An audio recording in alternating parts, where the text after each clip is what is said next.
Hello, today we're going to be talking about complementary and supplementary angles. Right here at angle DBA, we have an angle with an angle bisector right here, which is BC. Angle DBC is equal to 45 degrees, as we see right here, and CBA is also equal to 45 degrees.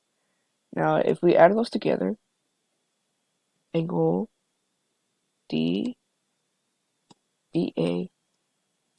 is equal to 90 degrees.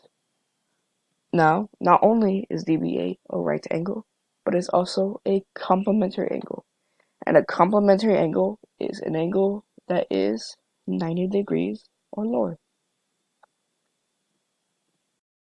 Okay, so right here we have a supplementary angle. Um,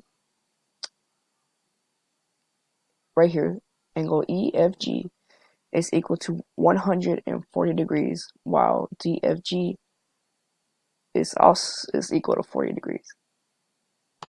So the reason why angle DFE is supplementary is because angle DFG and EFG add up to 180 degrees.